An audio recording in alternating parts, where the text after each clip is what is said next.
Hello class and welcome. In this video we are working on stoichiometry problems, which is really just using dimensional analysis to convert between amounts in a chemical reaction. Before we get started, this is our roadmap for stoichiometry, and if you don't have it written down, you need to have this down because this is your roadmap for doing all stoichiometry problems. It is the key. A quick introduction here. We've got the mass of A. A is just whatever we're starting with. And so in this case, I'm given some amount of ammonia. That will be my A. Remember, mass is usually given to you in grams. So just to remind us that, we'll write grams underneath. Grams. Okay.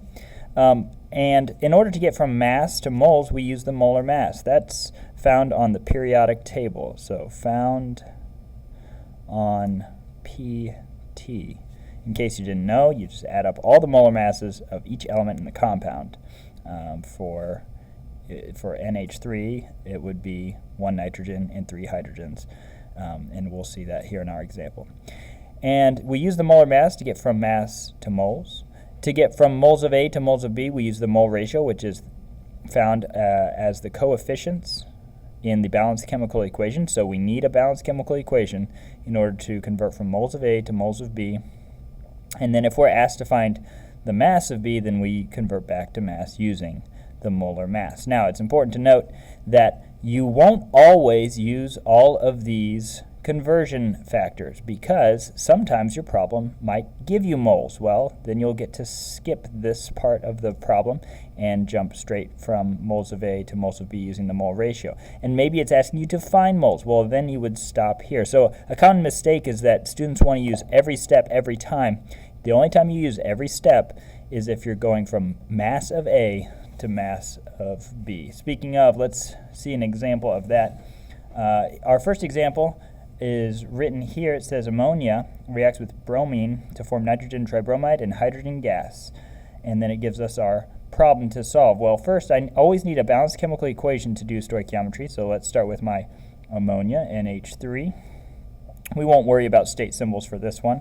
Bromine, Br2, bromine's diatomic. And remember the acronym Hofbrinkel, to form nitrogen tribromide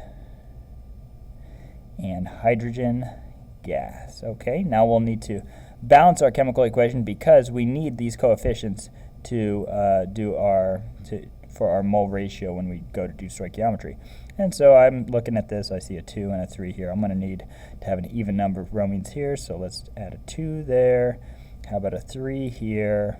Here I'm going to need 2 nitrogens, and now I have 6 hydrogens, so let's add a 3 here. 2, 3, 2, 3. This is a balanced chemical equation. And this is the ratio that the reactants are used and the products are made. 2 of these will react with 3 of these to make 2 of these and 3 of these. Okay, let's look at our question.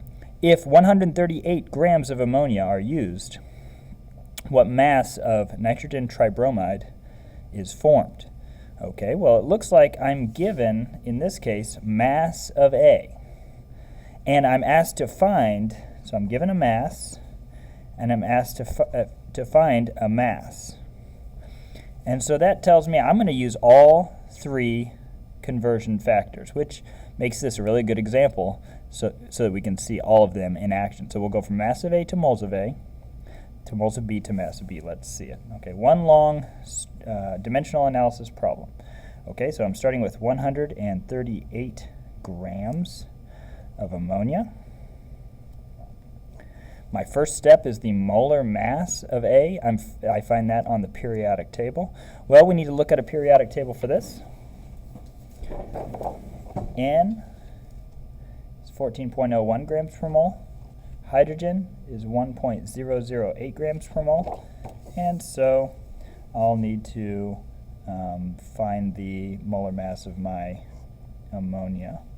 Here, let's go 14.01 grams per mole plus 1.008 grams per mole times 3.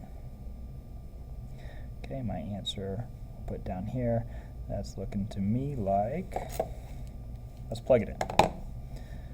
14.01, don't want to make any mistakes, plus 1.008 times 3, 17.034 grams per mole, which means that this is a conversion factor I can use. That means 17.034 grams of ammonia, NH3, equals 1 mole. Well, all I need to do is cancel units, and I can convert from grams to moles. Since I have grams up here, I'll need to put my molar mass, grams, underneath, 17.034 grams NH3, 1 mole NH3.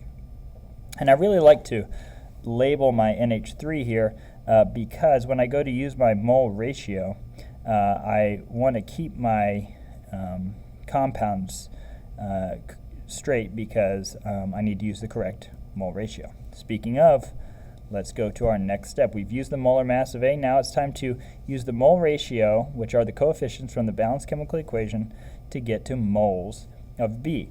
This is what I'm trying to find, nitrogen tribromide, which is this one. So my mole ratio is a 2 to 2 ratio. Well, that's pretty simple. It's the same as 1 over 1, but I'm going to write it just for completeness sake so you can see in case it wasn't a 2 to 2 ratio. Okay, so 2 moles of NH3. Notice I'm still canceling units by putting my ammonia in the bottom here to match. And then I've got 2 moles NBr3.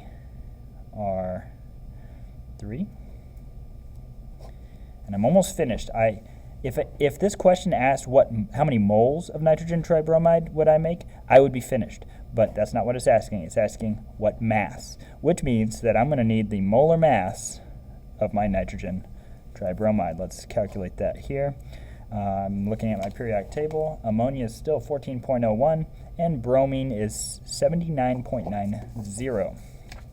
Okay, 14.01 grams per mole plus 79.90 grams per mole times 3. My molar mass is 14.01 plus 79.90 times 3. Looks like 253.71. 253.71 grams equals 1 mole. Okay, well, I still need to cancel units, which means my 1 mole should go in the denominator here. 1 mole of NBr3 will equal 253.71 grams NBr3. And let's just double check. My grams cancel my grams, my moles cancel my moles cancel my moles, and I'm left with grams of NBr3, which is what I was trying to find in the first place. That is every step of stoichiometry used, the longest problem that you'll see. All right, let's see here. In order to plug this in, I just multiply all the numerators, all the top numbers, and divide all the bottom numbers. So 138 times 1. I'll even plug in the ones just to show you, times 2, in case any of these numerators were not 1, times 253.71 divided by 17.034 divided by 2 divided by 1 equals. Okay. What I end up with is this number. I'll write it here as the calculator spit it out, 2055.4174 grams NBr3, but we know that we have sig fig rules, which means we need to round to our least number of sig fig rules, ignoring exact values, which this has 5 sig figs, this has 5 sig figs. These are all exact, and so it brings us back to our original amount, which has 3 sig figs. So that's going to limit me to 1, 2, 3. Does my 5 round me up? Yes, it does. 5 or above, give it a shove. And so I end with 60 grams NBr3. Put a box around it because you care, because it's easier for me to find your answer. Okay, now that is a full moles to moles problem. I want to do a quick example. If you're not given that's a full grams to grams problem. What if you're not given grams? Well, what do you do then? Well, in this case, I've got a full balanced chemical equation already written for me. And this says propane combusts in oxygen to form carbon dioxide and water. If 12 moles, looks like they started me off at moles. I don't need to use the molar mass to get from mass to moles. I already get to start right here. That's awesome. I get to skip a step. And it says if 12 moles of propane are used, how many grams of water will be produced? 2 steps is what I can expect. All right, let's start with what we're given, 12 moles. Propane is C3H8. Remember, I'm skipping the molar mass step. I get to go straight to the mole ratio. So here I go from propane, which is a 1 mole propane, 1 to, I'm going to water, 4 moles H2O. And it's asking me how many grams, which means I do have to do another step to get to mass of B. And so let's do that now. My moles cancel my moles. I need to get to mass of water, okay? I need a molar mass. I look on the periodic table. Hydrogen is 1.008. Oxygen is 16.00. Let's add those up. 1.0008 times 2 plus 16.00 equals 18.016 grams per mole. Remember, that's a conversion factor. 18.016 grams equals 1 mole for water. And I just need to cancel my units. Which one will cancel my units? I've got moles up here. I need 1 mole H2O underneath and 18.016 grams H2O in the top. Plug it in. 12 times 4 times 18.016 divided by 2 divided by 2. Sorry, divided by 1 divided by 1. Those won't affect my answer, so let's just plug it in. And I'm going to skip the whole writing it out and then rounding. Let's round this right now. I've got 864.768, but I'm looking back through my problem. 5 sig figs, 1 sig fig, 1 sig, well, not 1 sig fig, exact, so I ignore them. They don't have, we don't consider them for sig figs. Oh, look, 1, 2. 2 sig figs, so I take my 8, 6, my 4 does not round me up. I have 860 grams of water. Okay, so remember, like in this problem, if it's not a mass to mass problem, you won't be using every single conversion factor. That's why it's so important to have this down and to be able to write it on any sort of quiz or test, or anytime you're doing stoichiometry, be able to write this so that you can find yourself on the map. In the second example, we're given moles, and so I don't want to be converting back using the molar mass to mass of A. I start here and I do a 2-step problem. If I'm given moles and a mass to find moles, well, that's just a 1-step problem. I use the mole ratio. If I'm given mass and a mass to find moles, 2 steps. So you need to be able to solve for any of those scenarios, and keep in mind what the question is asking you to do. Pay attention to what they gave you and what you're trying to find. Always round to sig figs and add your correct units and put a box because you care. Have fun and enjoy solving your stoichiometry problems.